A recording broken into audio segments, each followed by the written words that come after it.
Amigos míos de Ser Uno, ¿cómo están? Ya los extrañaba. Hoy tenemos un programa súper especial les quiero decir que una de las 100 mujeres consideradas más importantes, más influyentes en España. Ni más ni menos que nuestra querida Mónica Esgueva, que ahorita les voy a leer un poco de lo que ella es. Bueno, ella tiene más de 25 años en el ramo del desarrollo personal, del coaching, es una coach internacional muy famosa, es autora de 6 libros y de un gran bestseller que se llama, es más, les vamos a enseñar para que lo vean y lo compren, Mindfulness, guía práctica. Es un libro que vale la pena que ustedes tengan en casa porque, como ya hemos hablado en otros programas, en Mindfulness es una herramienta muy práctica, muy útil, muy sencilla y que ahorita Mónica, por supuesto, que nos va a profundizar en el tema. Ella ha sido alumna, ¿verdad?, del Dalai Lama. Bueno, no sé si se puede considerar alumna, pero en todo caso he ido a muchas enseñanzas de su parte, entonces todos seríamos alumnos suyos. Qué maravilla, imagínense. Bueno, pues bienvenida, Mónica. Muchas gracias. Ahorita, el programa es como muy ligero, muy ligero. También ha sido alumna de Eckhart Tolle, que ustedes todos saben quién es Eckhart Tolle, que es tan conocido en América. Ha estudiado PNL con John Grinder, ni más ni menos. Ha estudiado en el MIT una maestría en neurociencia. Bueno, no fue una maestría, fue una especialización, un curso de posgrado de especialización en neurociencias y psicología. Wow, o sea, bueno, una introducción tampoco. Es un estuche de monerías la señorita, como ustedes pueden ver, ¿no? Entonces, bueno, vamos a hablar, porque ella tiene libros bien interesantes. Aparte del de Mindfulness que les acabo de enseñar, ella también escribió Cuando sea feliz, 10 claves para alcanzar tus sueños, mensajes para el alma, los 3 pilares de la felicidad y donde pueda rozar tu corazón. Entonces, ¿qué te parece que si en México conocen un poco de esto que tú haces, ¿no? Me gustaría que les platicaras primero a las personas, ¿qué es para ti ser feliz? Qué buena pregunta. Pues para mí la felicidad no es un éxtasis como mucha gente puede pensar, porque los éxtasis te lo puede dar siempre, te lo suelen dar en condiciones externas, sean circunstancias externas, sean personas externas, sean placeres externos, sean drogas. Entonces los éxtasis, el problema que tienes es que te subes, pero luego tienes que bajar. Sí. Y mucha gente se cree que la felicidad son los éxtasis. Yo no estoy de acuerdo. Para mí la felicidad tiene más que ver con el agradecimiento, con la alegría de vivir, con la quietud interna, con la armonía, con la paz. Son otras cualidades que no están sujetas a nada externo, con lo cual lo puedes cultivar, cultivando tu mente, y va contigo donde quiera que vayas. O sea, cuando la gente dice es que no se puede ser feliz todo el rato. Sí, claro que se puede ser feliz todo el rato. Es que lo confunden la felicidad con el placer o con el éxtasis. ¿Y cómo podemos llegar a ser felices entonces? Trabajando la mente, básicamente trabajando la mente. Nosotros somos, los seres humanos tenemos una mente muy potente y la mente puede ser nuestro mejor amigo, nuestro peor enemigo. Y entonces, si no trabajamos la mente tiene muchos hábitos perjudiciales, se deja llevar por los automatismos y entonces si no cultivamos ese entrenamiento mental que todos necesitamos, porque nunca nos han entrenado. Si nos hubieran enseñado desde pequeños, pues no tendríamos ningún problema, ya iría solo. Pero no nos han enseñado de pequeños, claro, a entrenar la mente, a vivir. Entonces, esto, pues yo doy muchas gracias a los lamas tibetanos porque ellos me enseñaron a entrenar la mente. Pero obviamente si nos hubieran enseñado en Occidente desde pequeños, pues quizá no tendríamos tantas dificultades de mayores y seguramente el mundo sería un mundo muchísimo mejor que el que tenemos. Dime una cosa, y en este entrenamiento que tuviste con los lamas, ¿fue muy largo, fue muy difícil? ¿Cómo es eso? Bueno, lo largo y lo difícil depende de lo que uno quiera invertir. Yo he estado muchos años, pero al final es lo que uno quiera dar de sí mismo, ¿no? Ellos te dan unas pautas y luego tú tienes que entrenarlo solo. Esto no es una cosa que ellos te vayan a llevar de la mano y te vayan a entrenar como un niño pequeño. Luego lo tienes que llevar tú a la práctica a través de tu propia experiencia. Si no, se quedan teorías.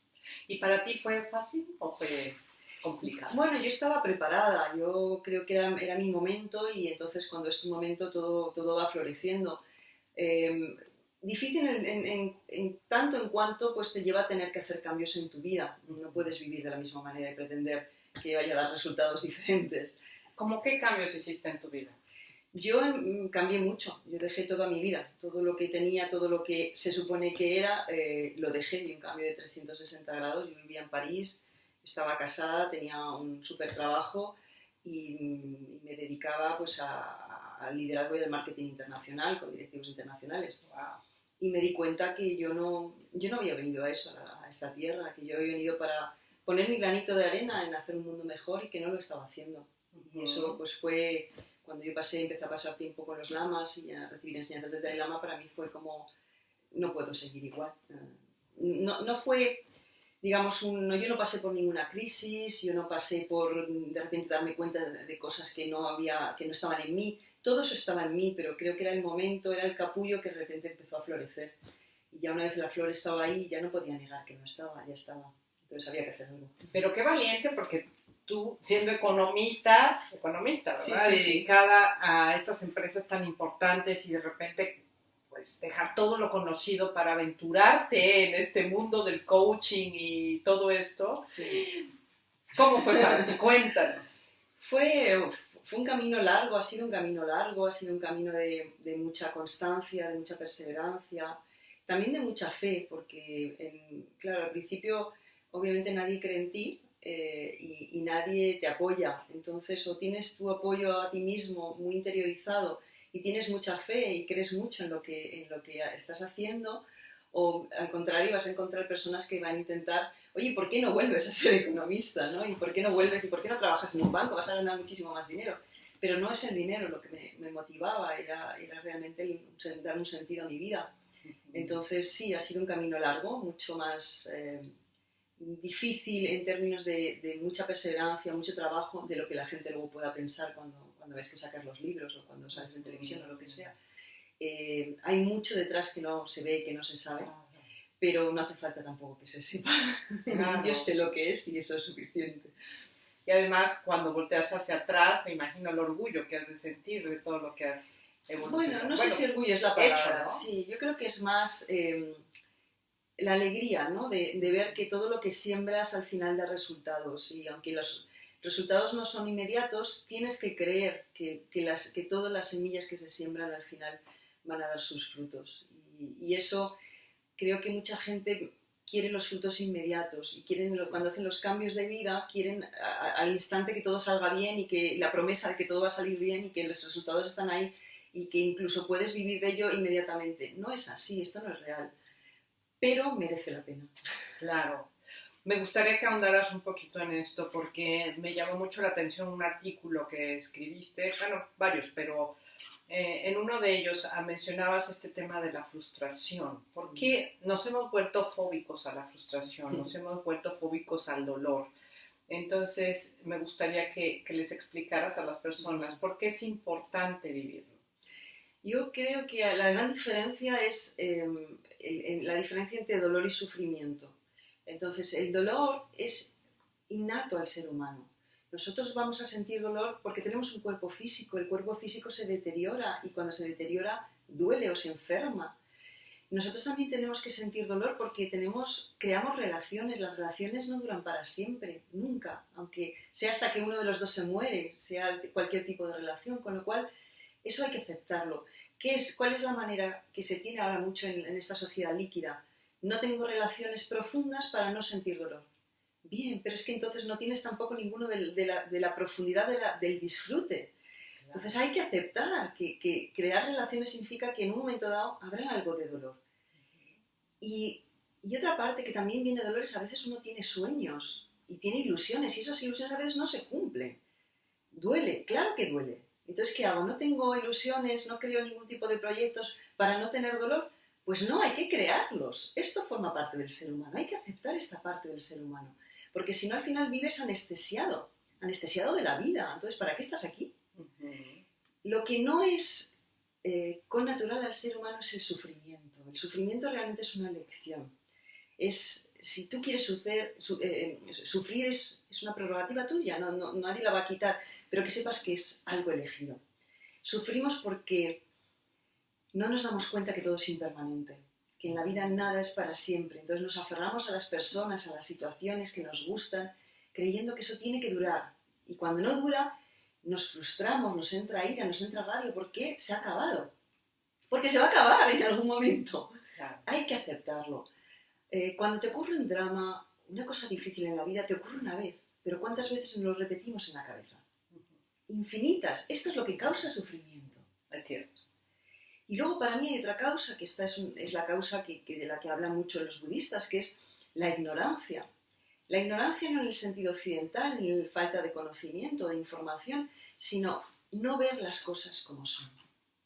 Entonces no vemos aquello que no queremos ver. O vemos en la realidad, la superponemos nuestras expectativas a la realidad, y entonces no vemos las cosas como son, las vemos como nosotros somos. Exactamente, siempre distorsionadas. Exacto, filtradas por nuestra cabeza. Entonces lo que tenemos que trabajar no es en la realidad, es en nuestros filtros. Porque eso provoca mucho sufrimiento, nos hace tomar decisiones que no son adecuadas, porque las hacemos en función de unos inputs que no son reales. Claro.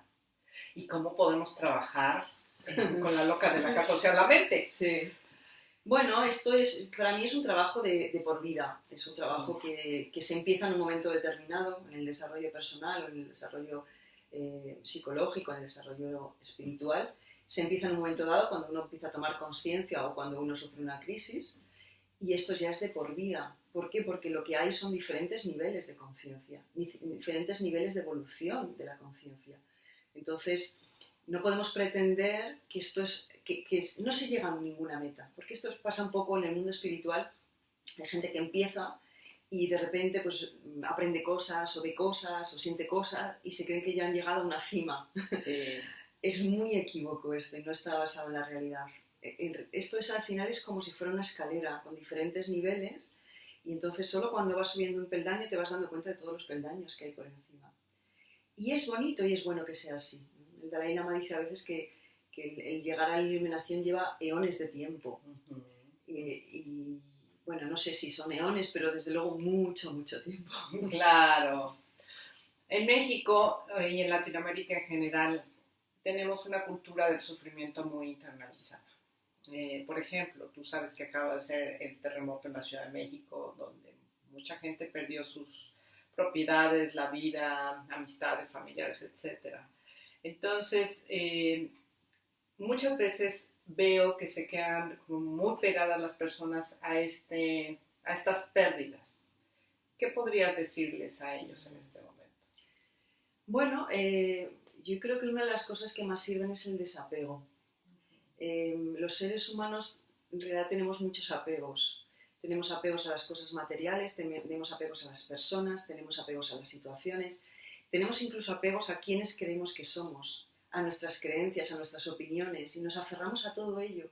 Entonces, cuando tenemos que perder algo de eso, o cuando la vida nos fuerza a perder algo de lo que tanto creemos que forma parte de nosotros, y nos fuerza, porque es que nos fuerzan, porque no lo hacemos, porque no queremos soltarlo, eso resulta en mucho sufrimiento. Entonces, una de las cosas mejores es suelta antes de que la vida te obligue a hacerlo. Es decir, no te aferres a nada, todo es impermanencia pura. Lo que tienes dura un rato, no sabemos cuánto rato va a ser. A lo mejor ese rato son muchos años, fenomenal, pero en algún momento lo perderás. Aunque sea porque te vas de esta vida, porque todos morimos. Claro. Y cuando te mueres te vas con los bolsillos vacíos, no te llevas nada. Entonces, tanto aferramiento y tanta obsesión con guardarlo todo y con tener más de todo, no te lleva a ningún sitio. Entonces, no es que sea algo placentero cuando la vida te lo quita, o cuando no lo esperabas, no lo es. Pero entre que no sea placentero y que eso sea una causa terrible de sufrimiento hay mucha distancia. Entonces, ser capaz de volver a esa objetividad en el que nada es permanente. Entonces, si yo me aferro a ello, no voy a salir ganando nunca.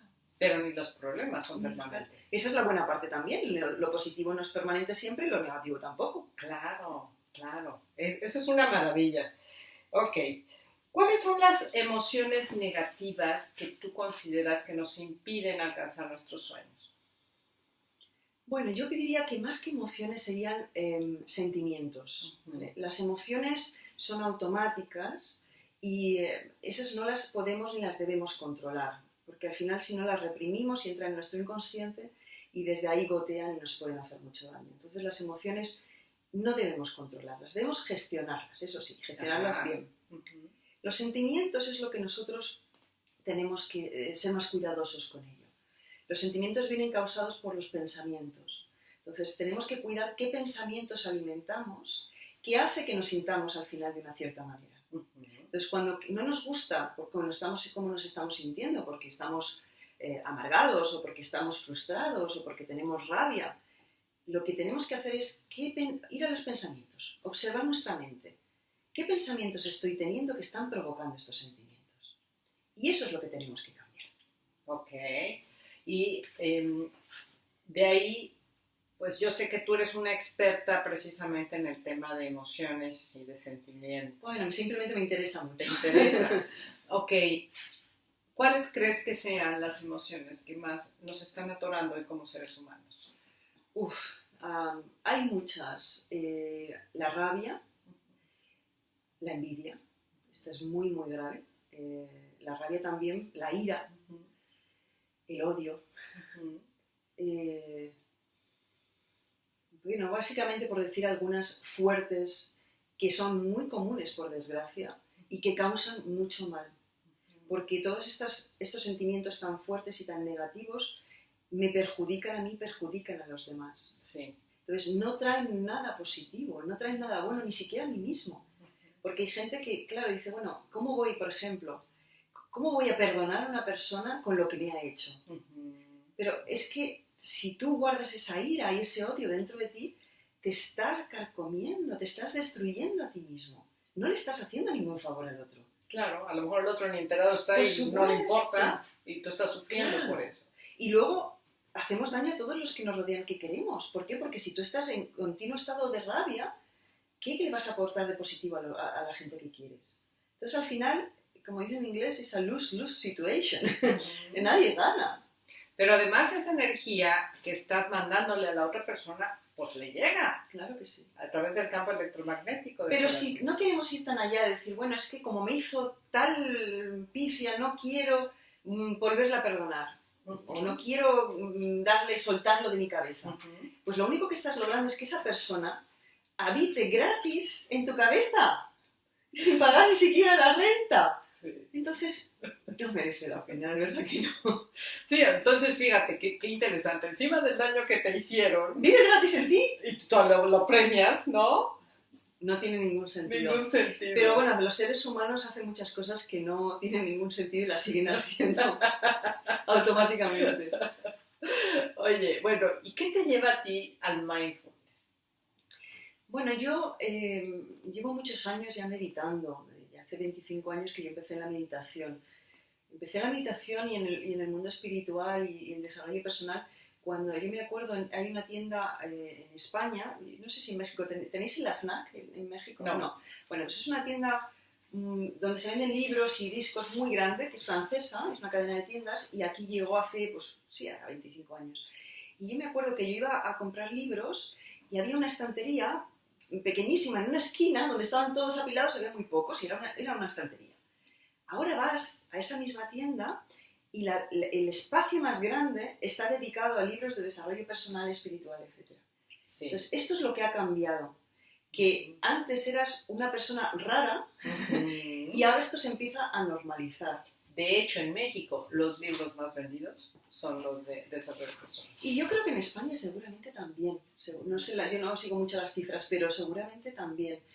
Lo cual ya está reflejando algo que creo que es importante tener en cuenta, y es que las personas ahora mismo ya no les gusta, a ver, estamos generalizando, pero las personas por lo menos que leen, vamos a ponerlo así, ya no leen solo por entretenimiento, sino que hay más y más gente que quiere mejorar, que quiere algo más.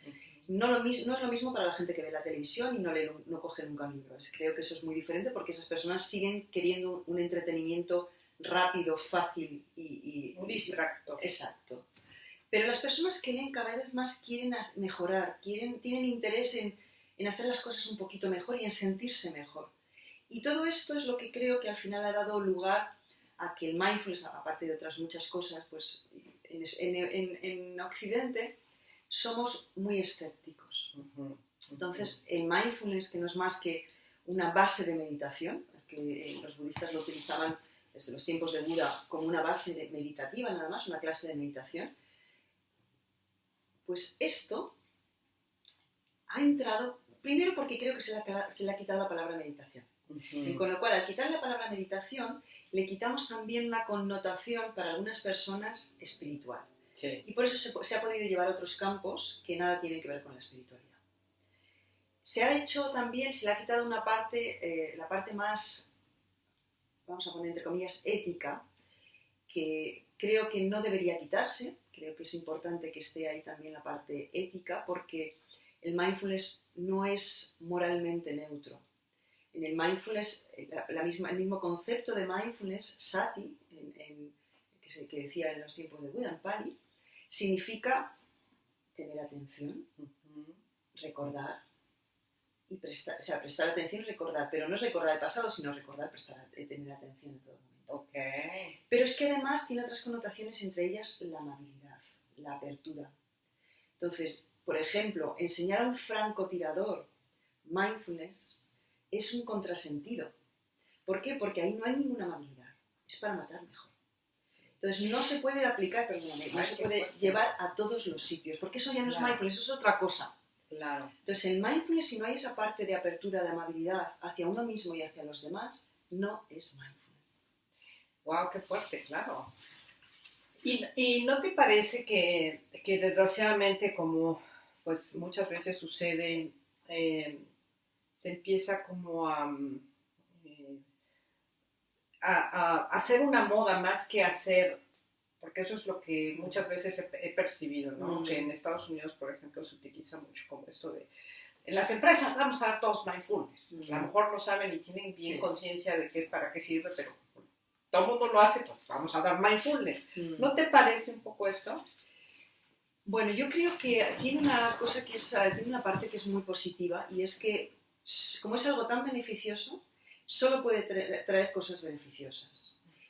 Es cierto que en Estados Unidos tienen una tendencia a hacerlo todo un poco como comida rápida, ¿no? Entonces hay una parte, hay gente que lo llama en ciertos ambientes el Mac Mindfulness. Por eso, sí, porque es un poco, nos quedamos con lo facilito y con lo rapidito y lo que no es muy profundo, y con eso nos sirve, ¿no? Entonces yo creo que para mí más que nada es el peligro de llevarlo a una superficialidad extrema. Esto yo creo que es más ese peligro que el de la moda, porque a mi entender, y esto habiendo estudiado con Google, que siempre saben muy bien cuáles son las tendencias y ellos lo hacen en su propia empresa, llegaban a la conclusión que esto va a ser algo que se va a quedar y que va a haber en todas las empresas, por ejemplo. Y yo creo que tienen razón, saben bastante más los de Google que podamos saber nosotros individualmente, pero creo que tienen razón, que esto ya no es una moda, es una tendencia de las personas. Que además estamos en un mundo tecnológico que es pura distracción. Entonces, cada vez necesitamos más herramientas para poder mantener una cierta concentración, una cierta atención, para poder ser capaces de manejar la mente un poquito mejor. Porque las tendencias ahora son a olvidarnos de nosotros mismos, a olvidarnos de las conexiones con las personas, a no ser capaces de concentrarnos en una tarea, a no disfrutar de nada. Claro. Entonces, teniendo en cuenta cuál es la situación actual del mundo y que nos toca a todos, esto es una cosa, no es un lujo, es algo necesario. Lo que habrá que ver es hasta qué punto la gente lo va a entrenar y lo va a aplicar. Si nos quedamos en algo, pues esto, mindfulness, en algo muy superficial, o si esto es una puerta de entrada para cosas más profundas. Y yo sinceramente creo que es una puerta de entrada, como en su momento ha sido, y lo sigue siendo, pero digamos que fue un momento también con un boom muy grande del yoga, y la gente lo hacía por puro aeróbic. No tenía ningún interés en nada más espiritual ni nada por el estilo. Pero por esa puerta luego entró mucha gente a interesarse por las cosas espirituales o el mundo espiritual. Pues yo creo que el mindfulness es un paseo un poco lo mismo. Una puerta de entrada porque la gente necesita sentirse un poco mejor, necesita poder controlar un poquito mejor su mente, necesita tener mayor bienestar y saber cómo cultivarlo. Y esto nos llevará a algo más. Obviamente no todo el mundo, pero sí que yo creo que cada vez más personas les abrirá una puerta. Entonces entiendo bien que el mindfulness es un tipo de meditación budista. Es una base de meditación budista. Los budistas lo utilizaban para Porque antes de poder entrar en meditaciones más complicadas, los budistas, especialmente los budistas tibetanos, tienen unas meditaciones muy complicadas, con muchas visualizaciones, con muchas deidades, todas con un propósito. Pero si no eres capaz de mantener primero la concentración, es imposible, no puedes llegar a niveles más profundos y más elevados. Entonces era la base. Para nosotros ahora nos hemos quedado solo con eso, ¿no?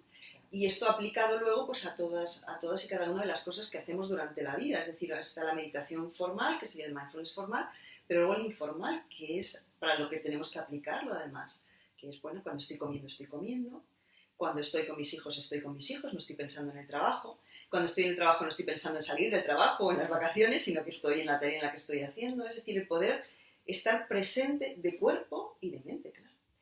Híjole, qué difícil. ¿Cómo le haces? Porque a lo largo del día, ya cuando estás metida en la rutina y todo eso, ¿cómo tener un poquito de más conciencia de decir, a ver, estoy en este momento, me analizo, me siento? Bueno, yo creo que por eso hace falta la práctica formal, porque si no tenemos esa práctica formal es mucho más difícil. Primero, tener la consciencia, es decir, ser consciente que esto es importante para mí y que esto lo quiero cultivar, porque si no, nuestro hábito es de no tener ninguna consciencia y estar completamente despistados continuamente. Entonces, esa consciencia te ayuda a que cuando te vas, tienes que volver. Cuando te empiezas a preocupar por cosas que pueden surgir, por problemas que te gustaría resolver pero no están en tu mano, por planificar cosas que ahora mismo no es el momento, por prevenir posibles dificultades futuras, dices, espérate, ahora mismo no está en mi mano, ya lo he pensado, ya lo tengo en mi cabeza, ya lo puse en un huequito y ahora es el momento de estar donde estoy, en el presente. Cuando te vienen pensamientos de cosas que te han surgido, que has hecho o que recuerdas de tu pasado o que te han hecho sufrir, porque estos son todos los grandes pensamientos que son recurrentes en nuestra cabeza. ¿Qué es lo que me digo cuando estoy con mindfulness? Ahora no es el momento, esto ya pasó. No tiene ningún sentido darlo vueltas. Y menos aún cuando ya no está en mi mano rehacer nada. Incluso si fue positivo, es cosa del pasado, ya no existe. Ni siquiera soy yo. Yo soy la persona que está ahora en el presente. Entonces es tan importante, porque hay muchas personas, cuando yo enseño mindfulness a los ejecutivos, hay mucha gente que me dice, pero es que me doy cuenta que es que no estoy viviendo la vida. Claro. Porque estoy siempre pensando en cosas futuras o en cosas que ya han pasado, pero se me está escapando. Entonces, qué pena, ¿no?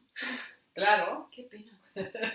Porque la vida es ahorita. Es ahora. Sí, es ahora. Sí. Y además, si queremos influenciar el futuro se influencia ahora.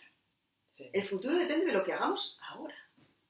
Entonces, no es pensando, intentando resolver problemas que todavía no existen o no se han creado, sino es creando ahora el futuro que yo quiero tener. ¿Cómo? Estando en el presente. Y solamente podemos ser creativos e innovar pues, en el presente. Exacto. Está todo en el presente. Es verdad que es mucho más fácil decirlo que hacerlo. Sí. ¿no? Es mucho más difícil de lo que parece. Pero creo que es la única alternativa que tenemos. Porque las demás alternativas son bastante más perjudiciales. Sí, claro. Entonces yo creo que merece la pena trabajarlo.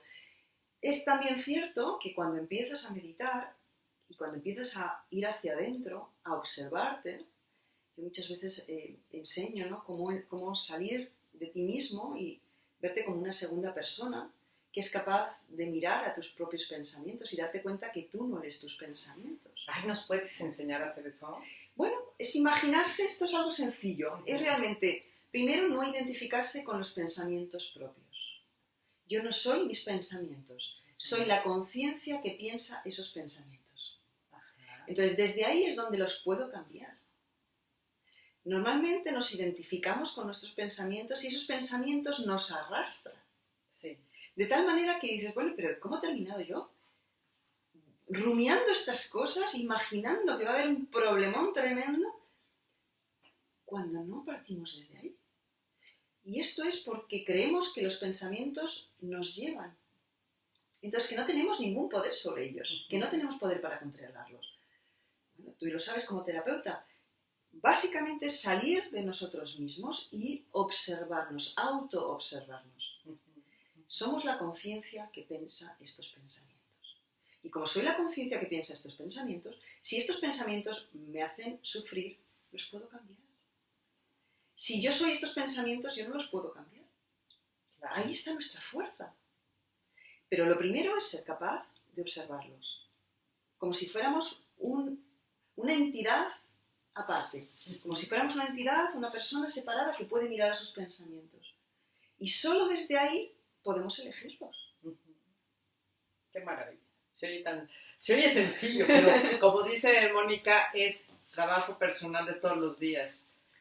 Es bastante trabajo, sí, pero es un trabajo, me acuerdo un lama que nos decía, llamaba el esfuerzo alegre, ¿no? Entonces, yo creo que hay que hacerlo desde ahí. Es un esfuerzo.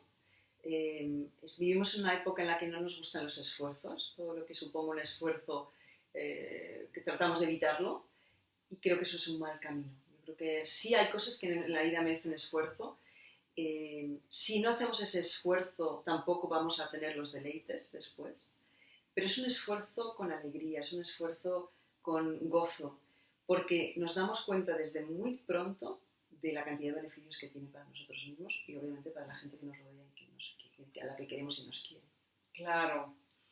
Te voy a hacer una pregunta que a lo mejor te va a sacar un poco de onda, pero creo que es importante porque me gusta mucho cómo lo abordas tú, bueno, dentro del enfoque que tú tienes. Tú sabes que hace unos años estuvo muy de moda la ley de la atracción, ¿no? Te dice, tú piensa, tú desea y ya está. Nada más. Entonces, bueno, para empezar está hablando desde la carencia, ¿verdad? Desde algo que no tienes, pero ¿qué opinas tú de esto? Bueno, yo creo que en su momento fue positivo, porque fue la primera vez que masivamente mucha gente se dio cuenta que nosotros podemos cambiar nuestros pensamientos y que cambiando nuestros pensamientos podemos alterar nuestra realidad. Y yo creo que esto fue importante en su momento. Mucha gente creía que las cosas sucedían, que todo era accidental y que ellos no tenían ningún poder. Entonces yo creo que esto en inglés llaman empowerment, ¿no? Es el empoderar, no sé si esa palabra existe en español. Sí, empoderamiento. Empoderamiento. Esto te da poder a ti mismo, de darte cuenta que al final el exterior de alguna manera está influenciado por tu interior. Y que nosotros tenemos mucha más capacidad de influenciar ese exterior de lo que creemos. Entonces no estamos a merced de las circunstancias externas. Y desde ese punto de vista me parece positivo. Desde ahí llevarlo a la superficialidad con la que se ha tratado muchas veces, pues no estoy de acuerdo, porque yo no creo que tú puedas atraer las cosas simplemente por quererlas mucho. Yo creo que al final uno atrae lo que es, no lo que quiere. Sí. Entonces aquí la clave es trabájate a ti mismo para atraer si quieres ciertas cosas, pero lo vas a atraer desde la persona que eres, no desde lo que quiero. Y llega un punto, esto es un punto muy avanzado en el camino, pero digamos, hay un momento en el que tienes un nivel de conciencia en el que te das cuenta de que no estás separado de nada y que como eres parte del todo, nada te es negado, todo forma parte de ti. Yo sé que es un poco metafísico, pero creo que es importante decirlo, que nos demos cuenta que llega un punto en el que cuando ya no nos identificamos con el yo o con el ego, lo tenemos todo. Y es en ese punto cuando realmente al final nos damos cuenta que para qué hay muchas cosas que no necesito. Claro, ¡ay, qué bonito! Entonces al final es no poner tanto énfasis en todas las cosas que quiero y no tengo, como voy a ponerlas más en las que agradezco, que tengo muchísimas que tengo y que no agradezco y que me parecen normales y que las doy por sentado, y menos en esa carencia, en ese estado de carencia, necesito más, quiero más. Luego le preguntas a la gente más de qué y dice más de todo. ¡Wow, qué vacío! Pero es así, los seres humanos occidentales y no occidentales al final estamos en esto. Y este querer más de todo nos está llevando a la destrucción del planeta. Y mira, que no era el tema, pero ya que lo tocaste, porque esto me parece que está pasando mucho en las relaciones. Ya lo mencionaste al inicio de la entrevista, ¿no? A mí estoy viendo cómo las personas pasan de una relación a otra.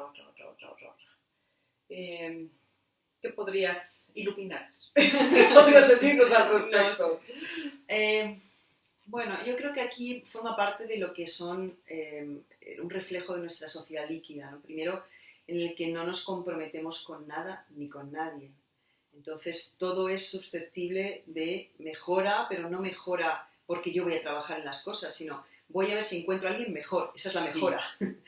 Entonces, en cuanto siento o concibo que esta persona no es la persona perfecta que me gustaría que fuera, voy a buscar la siguiente persona perfecta.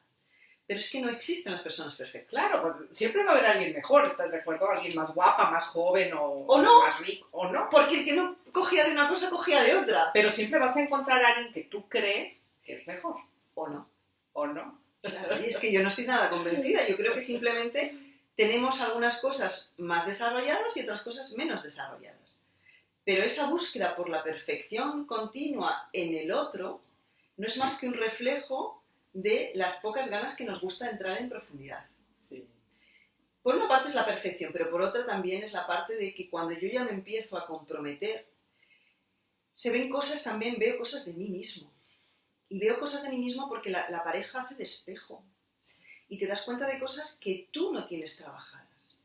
Y ya no es una cuestión de la otra persona, a veces sí, pero muchas veces también nos hace ver cosas de nosotros mismos. Y cuando ya no puedo proyectar fuera, sino que hay cosas que me doy cuenta que en mi caso, en nuestro caso, en el caso de todos los seres humanos, son debilidades nuestras, entonces significa que yo ahí tendría que esforzarme, tendría que hacer algo al respecto, y no nos gusta. Es mucho más fácil decir que es el otro que no es perfecto. Claro. Echar la culpa. Claro. En España tenemos una expresión que es echar balones fuera, no sé si en México tenéis la misma, pero es muy visual, ¿no? Es como, yo no quiero nada en mi campo, te lo echo todo a ti. Claro. Y así, si tú eres el culpable, yo soy la víctima, no tengo que hacer nada. Claro. Entonces, vivimos sin tomar responsabilidad de nuestra propia vida y mucho menos comprometernos con nuestra propia vida. Este es el gran problema de los seres humanos. Yo creo que el no quererse responsabilizar de la propia vida hace que al final terminemos viviendo una vida superficial, prestada, con poco sentido, porque esta es otra de las cosas que ya lo decía Víctor Frank, estamos hablando de hace muchos años, cuando él salió de Dachau y del campo de concentración en Auschwitz, y él ya hablaba de que uno de los graves problemas de los seres humanos y que causa muchas neurosis es la falta de sentido de las vidas. Sí. Entonces, esto también está ocurriendo ahora y sin cabe mucho más, porque tenemos muchísimo más material, pero eso no llena. Lo externo no llena los vacíos internos. Entonces, ¿a qué nos lleva esto? Que lo que hay es un vacío existencial, que no realmente, nuestra vida no tiene sentido. Y hacemos las cosas y cada vez hacemos más cosas, porque esta es otra de las obsesiones de la posmodernidad, hacer más cosas, corremos más rápido, pero no vamos a ningún sitio. ¿Y cómo podemos encontrar este sentido? Porque coincido totalmente contigo, que veo que la mayor parte de las personas andan como muy perdidas, ¿no? No tienen este propósito de vida, no tienen una vida que la vivan con pasión, con ilusión, con plenitud, digamos. Bueno, yo creo que primero hay que tener las ganas, y esto os lo decimos a todos los que nos están viendo, las ganas de querer buscar ese sentido de la vida, ¿no? La vida, el sentido no te viene de repente o no te lo da alguien, lo tienes que buscar tú. Entonces tienes que dar esa importancia a esto, a esta parte de tu vida. 2, el sentido de la vida es algo que cada uno tiene que buscar. No es extrapolable a todo el mundo. Cada uno tiene que encontrar el suyo. Y a veces no son cosas grandilocuentes, pero sí que son cosas profundas. Y 3, yo diría, siempre está más allá del ego. No da sentido a la vida el yo. Más cosas para el yo, no. El sentido de la vida siempre tiene con aportar algo a los demás. Sea a mis hijos, sea a mi familia, sea a mi comunidad, sea al mundo. Pero siempre va más allá del ego y del yo. Y esto, claro, esto significa que tenemos que dar un giro radical muchas veces en una sociedad en la que lo único que importa es el individualismo feroz. Sí, que me den. Yo, y lo mío. Sí. Entonces es un cambio fuerte, claro. Tal vez Shahar lo menciona en sus libros, esta parte de, para poder encontrar un significado necesitamos efectivamente contribuir con los demás. Y entre más contribuyes, bueno, afortunadamente tú y yo tenemos una profesión que es maravillosa y que nos retribuye todo el tiempo, ¿no? Pero muchas personas no, y sobre todo me preocupa porque escucho a muchos jóvenes, no sé aquí en España, pero en México, diciendo, yo quiero estudiar algo que me deje dinero. Sí, yo creo que me lo mencionaba un amigo que en Argentina hicieron un estudio y una de las cosas, es que no sé cómo llamar porque no es un trabajo, pero bueno, a lo que aspiraban los jóvenes de mayores era a ser celebrity. Los youtubers, ¿no? Por ejemplo. Youtubers o famosos, cantantes o estrellas de los reality shows o actores, pero básicamente ni siquiera era actor, era celebrity, o sea, ser famoso, aspiraban a ser famosos. Pero Dios mío, esto es muy grave, esto es reflejo de algo que es real porque lo están diciendo, pero que es gravísimo. O sea, si tú lo que aspiras es ser famoso, ¿qué hay detrás de eso? No hay consistencia, no hay profundidad, no hay raíces. Entonces tenemos que hacer un trabajo importante con los niños y con los jóvenes, a educarles a que no podemos seguir creando personas materialistas en este mundo. Porque además, de verdad, que yo creo que la gente no es consciente hasta qué punto estamos al borde del precipicio. La gente no es consciente de que este planeta aguanta ya a muchos miles de personas, a millones de personas, que cada vez tienen más ansias de consumir y que estamos utilizando los recursos de este planeta, pero estamos utilizando 2,5 veces más de lo que este planeta es capaz de dar. Entonces es como si estuviéramos extrayendo recursos de 2,5 planetas. ¡Wow! Y solo tenemos uno. Entonces, es que no va a quedar a nuestros descendientes, no va a quedar de dónde sacar. Y luego este planeta estamos utilizándolo como cubo de basura. Así es. Es muy grave, ¿no? Esto como nos despistan en las noticias y en los periódicos con las cosas que pasan en el momento, que si Trump, que si el secesionismo, bueno, todas las cosas que están ocurriendo. Como si fueran los grandes problemas de este mundo. No son los grandes problemas de este mundo. Los grandes problemas de este mundo están ocurriendo a nivel individual y global por la falta de conciencia, por la falta de compasión, por la falta de comprender que todos estamos interrelacionados, que esto yo no soy yo ni mi ombligo los que vivimos en este planeta. Y que si seguimos así y en no mucho tiempo, este planeta no aguanta. Y lo estamos viendo, ¿no? Con todo esto que está sucediendo a nivel de cambios climáticos. Exacto, y todas las catástrofes, que esto no es más que the tip of the iceberg, es decir, la punta del iceberg. Esto es poquísimo. Yo pienso que este planeta, al ser un ser vivo, en un momento dado se querrá quitar todos estos insectos que le molestan, que somos los seres humanos, y que la dejemos vivir en paz y tranquilidad. Claro. Porque no somos habitantes pacíficos. Somos un cáncer. Somos un cáncer, exactamente. Nosotros no habitamos. ¿Por qué? Pero todo viene del egocentrismo, porque creemos que somos los dueños del planeta y que todas las demás especies, incluyendo al planeta Tierra, están en nuestro servicio, son nuestros siervos y además nos lo podemos comer si nos hace falta. Que no, que estamos aquí para cohabitar pacíficamente entre todos y cuidar este planeta porque es nuestro hogar. Y lo tratamos realmente como si fuera, pues esto, el cubo de basura y donde podemos extraer todo lo que nos da la gana sin ningún miramiento, sin ninguna compasión hacia este planeta que al fin y al cabo es nuestra madre. Qué bonito y qué importante que hables de esto, porque no lo habíamos tocado en ninguno de los programas y coincido totalmente contigo. Ya ves cómo dice la hermenéutica, cómo es adentro es afuera y cómo es afuera es adentro. Entonces estamos reflejando a través de todas estas sintomatologías, me parece que ya ves que cada vez hay más índice de cáncer o de enfermedades, alergias, intolerancias, sí. En fin, que realmente yo estoy convencida que el gran cambio tiene que venir por un cambio de conciencia. Un cambio de conciencia individual expandido al máximo número de personas que habitan este planeta. Porque todo lo demás no es más que un reflejo de eso. Ahora mismo no es un cambio político, ahora mismo no es un cambio financiero, que también, ¿no? Que no significa que no haya que darlos, no es un cambio institucional, que también. Pero estos vienen después, porque si tú cambias lo de arriba y no has puesto las bases de la casa, se cae la casa. No puedes cambiar las cosas por el tejado. Hay que cambiar ese nivel de conciencia de tal manera que las personas no quieran más que el bien de los demás. Porque es así como somos hermanos, es la gran familia humana. ¿Qué es esto de batallar los unos con los otros? Sí. Como si fuera el siglo XVIII, si me apuras el siglo XX, en el que se mataban en las guerras mundiales. ¿Pero dónde vamos? Si realmente no hay una cooperación entre todos nosotros, no habrá vida en este planeta. Nos vamos a cargar la raza humana. Es que estamos hablando de algo bastante más grave de lo que la gente se cree. Y todo viene, a mi entender, por el cambio de conciencia. Sí. En este cambio de conciencia tiene que haber una compasión, una cooperación, darnos cuenta que estamos todos interrelacionados y que lo que yo le hago al otro o lo que le pasa al otro también me importa a mí, porque forma parte de este mismo sistema en el que todos tienen su importancia. Y yo no vivo solo aquí, yo necesito de esa interrelación con los demás.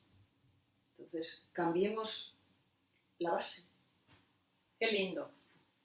Me encanta cómo lo explicas y ojalá y ustedes realmente puedan tomar conciencia de esto, que todos tomemos cada día más conciencia de esto, que todos somos uno, que hemos venido a servirnos los unos a los otros, a colaborar. Estamos en la era de la colaboración ya, no de la competitividad. Ojalá y mucha gente entienda esto, ¿no?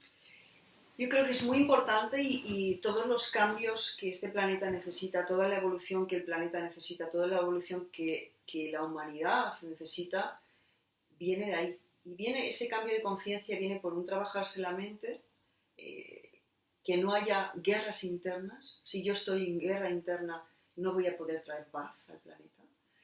Y viene por darnos cuenta de que yo te necesito, tú me necesitas a mí, y que en el fondo todos formamos parte de lo mismo. Para empezar, solo hay una familia, solo hay una raza, la raza humana.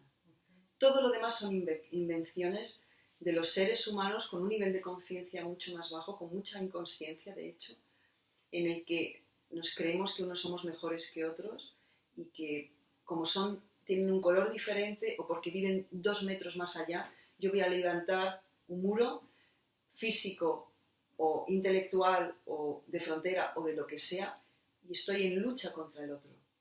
Esto es totalmente absurdo. Somos uno y esto creo que el día que lo empecemos a percibir a nivel más global, todo cambiará, porque en ese momento es donde cambiarán las estructuras políticas, cambiarán las estructuras financieras y cambiarán las fronteras, no habrá fronteras y los gobiernos serán un gobierno único, planetario. Porque ¿qué más da que tú seas rojo, amarillo o negro? Claro. ¿Qué más da? Somos seres humanos. Y hoy una de las cosas que me ha apasionado durante muchísimos años, toda mi vida, es vivir y convivir y visitar otras culturas y de alguna manera traer a mí internamente la experiencia para que no fuera algo intelectual, sino real, de pura experiencia, que todos somos iguales. Que a mí me importa, yo cuando he pasado tiempo con una familia, por ejemplo, una familia filipina, de una etnia perdida de la mano de Dios, como si fuera de hace 10 siglos, también son mis hermanos. Y cuando he convivido con una familia tailandesa en su casa, también son mis hermanos. Y cuando he vivido en África, también son mis hermanos. Todos somos hermanos. Pero a veces nos quedamos simplemente en las pequeñísimas cosas que creemos que nos diferencian. Dime una cosa, ¿crees que este cambio de conciencia que tanto estamos necesitando sea más un trabajo en este momento de la mujer que del hombre? Yo creo que es más bien, lo llamaría la energía femenina. Que la energía femenina también está en los hombres. Pero hay que sacar esa energía femenina que está tanto en los hombres como en las mujeres, que tiene que ver con la receptividad, que tiene que ver con el amor incondicional. Las madres tienen amor incondicional a los hijos. Algunos padres lo tienen, otros padres no. Las madres no quieren que sus hijos vayan a la guerra. Los padres a veces sí. Entonces, hay esa parte y cada vez hay más hombres que dan lugar y que dan ese espacio, esa energía femenina que busca una mayor pacificación, que busca un menor enfrentamiento y que busca una mayor apertura, porque el hombre, la energía masculina es más de imponer y menos de receptividad. pero hace falta esa energía femenina, que ya digo que está en todos, que tiene más también con el fluir, en el que yo no impongo las cosas ni a los demás, ni al planeta, ni a las circunstancias, sino que yo fluyo con las circunstancias y actúo a través, o sea, bajando, es como si nos imagináramos un río. Y la energía masculina a veces cree que puede estar en todos nosotros, en las mujeres también, que tenemos que luchar o nadar o navegar hacia arriba del río. No, tenemos que ir siempre hacia donde baja el río de la vida y desde ahí colaborar con el río de la vida. Es desde ahí donde se llegan a hacer las grandes cosas en este mundo.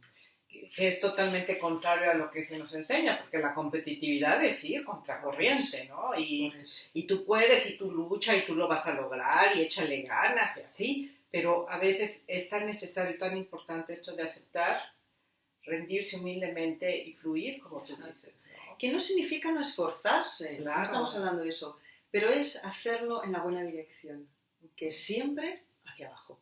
El río va hacia abajo, fluye con el río de la vida, pero para eso hay que escuchar el río de la vida, hay que escuchar el río de la vida, que en el fondo tenemos esa voz del río de la vida, está en nosotros, es la voz interna, que es una guía que la tenemos absolutamente todos y que la tenemos que escuchar un poco menos ese condicionamiento social que tenemos, el condicionamiento familiar, el condicionamiento social, el condicionamiento de nuestro entorno, que nos dice que tenemos que hacer unas ciertas cosas, que nos ponen expectativas y que las aceptamos ciegamente. Entonces, cuestionemos lo que nos viene dado, porque muchas veces no es más que la fuerza del hábito. Y busquemos dentro de esa voz interna qué es lo que yo quiero hacer, qué es lo que yo quiero ser, en quién me quiero convertir. Qué bonito. Y mira, la intención original era que Mónica nos hiciera una meditación de mindfulness. Pero como está tan buena la plática, olvídense de la meditación, las pueden oír en el canal de YouTube de Mónica o en su página, que es monicasgueva.com. monicasgueva.com. Pueden comprar también sus libros, pero me parece que esta información que acaban ustedes de recibir también es de suma importancia. Para cerrar, la última pregunta. ¿Te parece que las mujeres estamos pasándonos mucho a esta polaridad masculina? ¿Y cuál es el problema de esto, si es así? Yo creo que esto ha sido más en los años 90 y principios del 2000. Todavía estaba muy de moda el materialismo feroz. Y dentro de ese materialismo feroz, que, bueno, hay muchas películas ya que lo reflejan, ¿no? La mujer creía que para poder progresar tenía que ser como el hombre, incluso, vamos a poner entre comillas, peor. ¿Por qué? A ver, hay mucho de razón ahí. Es decir, que a la mujer históricamente ha tenido muchas dificultades, ha sido siempre un ser menospreciado, un ser maltratado, un ser que no tenía espacio en la vida social más que de madre y de cuidadora de la casa. Y cuando la mujer empieza a tener su espacio social igualitario, por lo menos empezar, no es que sea todavía igualitario, pero más parecido al hombre, cuesta muchísimo trabajo hacerse ese hueco, porque hay una especie de techo de cristal y yo eso sí lo veo. También tengo que decir que en mi campo nunca lo he experimentado, no he experimentado nunca el haber sido maltratada, en dos palabras, maltratada, por haber sido mujer, no lo he experimentado, pero hay una cosa que a mí me llama la atención, porque, por ejemplo, cuando hablamos de conferenciantes, cuando yo doy conferencias en un evento, el 20 o con mucho 30% son mujeres. Cierto. Entonces, no tiene ningún sentido. Cierto. Tenemos las mismas cosas que decir, si no más, hoy en día que los hombres, por lo menos tantas como los hombres. Entonces, creo que ha habido esa competitividad mal entendida, también la han aceptado las mujeres y han creído que se hacía de esa manera. Yo creo que ahora mismo el cambio tiene que ser un cambio tanto en hombres como en mujeres, que es menos competitividad, menos competición y más cooperación. Cooperación entre las mujeres y cooperación con los hombres también. Si no cooperamos todos, ahora ya esto no se puede hacer clasismo de ningún tipo, ni de mujeres entre ellas, ni de los que están arriba, ni de razas, ni de pueblos. Todos tenemos que cooperar. Entonces creo que tendríamos que dar esa importancia de que las mujeres son seres con las mismas capacidades, con los mismos derechos en todo, que tendrían que ser pagadas igual, es decir, que en todos los campos, y esto todavía queda mucho espacio y mucho que recorrer. Y también es verdad, yo para terminar diría que hay una parte que es un poco más difícil para las mujeres todavía, y es que está el inconsciente colectivo que decía Jung. El inconsciente colectivo en las mujeres es un inconsciente colectivo duro, difícil. No solo históricamente, porque claro, las mujeres han sido muy maltratadas, muy despreciadas, sí. y de hecho muchas veces han sido torturadas o matadas simplemente porque eran espirituales y se las llamaba brujas. Así es. Entonces esto está en nuestro inconsciente, y a las mujeres todavía hoy en día el destacar, tienen un miedo a destacar, tienen un miedo a tomar un rol de liderazgo, porque hay algo en ellas que todavía queda de ese inconsciente colectivo de si yo estoy demasiado en la luz, si estoy demasiado expuesta, voy a pasarlo mal, van a ir contra mí. Y hay una parte que es verdad, en las redes sociales mal utilizadas hay muchos haters, hay muchas personas que se dedican por envidia y por proyección a maltratar a los demás, a criticar, a enjuiciar. Entonces, esto pesa mucho. Y al mismo tiempo necesitamos más mujeres líderes. Así es. Entonces, esto yo creo que hay que animar a las jóvenes, y hay algunas que nos ven, y a las mujeres que no se atreven a dar ese paso, en el que sí os necesitamos, porque el mundo necesita más pacificación, más amor incondicional, y eso naturalmente las mujeres lo tienen. Y además necesitamos contenernos más las unas a las otras, en lugar de estar siempre hablando mal de nosotras, porque la mujer ahora la siento muchas veces muy vulnerable, muy sola, sobre todo con este tema del divorcio, cómo se quedan tantas madres solas, ¿no? Entonces, vamos ahí a el apoyo grupal, el apoyo. De hecho, son las mujeres las que tienen mejores amigas. Los hombres no suelen tener tan buenos amigos, y cuando tienen esos buenos amigos no hablan de cosas íntimas o de cosas profundas, hablan del fútbol. No les cuesta mucho más profundizar. Las mujeres se apoyan mucho entre ellas. Las buenas amigas son para toda la vida o para lo que duren, pero mientras están ahí son importantísimas. Entonces, las mujeres cultiven esa amistad entre mujeres, ese apoyo entre mujeres, es muy importante. 2 minutos. Es que esto está buenísimo, no quiero acabar. ¿Qué opinas de este cambio que ha habido en la sexualidad? Sobre todo el ver la sexualidad como algo tan rápido, tan fácil, tan light, donde supuestamente las jóvenes piensan que no hay consecuencias. Esto nos da para 2 minutos, sería para muy, muy largo, pero básicamente nosotros, los seres humanos, somos seres espirituales encarnados en un cuerpo humano. No somos pura carne, no somos como los animales. Nosotros tenemos desarrollada una parte del cerebro que es la más desarrollada, que ningún animal lo tiene tan desarrollado, que es el neocórtex. El neocórtex es el que nos permite pensar sobre nosotros mismos, es el que nos permite frenar los impulsos o las compulsiones cuando son perjudiciales. Y esto es lo que nos permite llegar a ser superhombres. Nosotros no somos como los animales. Tenemos impulsos biológicos como los animales, pero tenemos el cerebro que nos permite controlarlos y utilizarlos para el mayor bien. Entonces, comportarnos como animales nos lleva a bajar en nuestro nivel de conciencia. Comportarnos como superhombres nos da la oportunidad de utilizar nuestro vehículo físico, que es el cuerpo, para algo mayor. Y en ese sentido es donde habría que, en mi opinión, contextualizar la sexualidad. ¡Ay, qué bonito! Mil gracias, Mónica. Ha sido un verdadero placer tenerte en el programa. Te queremos ver en México muy pronto. Yo encantadísima. Yo voy a ser ahí tu promotora número 1, porque te queremos ver muy pronto en México, dándonos estos entrenamientos que yo sé que tú haces maravillosos, de mindfulness, para que mucha gente empiece a encontrar otra manera de vivir, otra manera de estar en el mundo y otra manera de poder empezar a aportar también a los demás este cambio de conciencia que tanto necesitamos. Muy bien, mis niños adorados, nos vemos en el próximo programa. Recuerden que pueden encontrar todos los programas en mi página de YouTube, Eli Martínez 01, o en mi página de internet, www.elimartinez01.com, o en Facebook como siempre. Ha sido un placer estar con ustedes. Nos vemos hasta la próxima.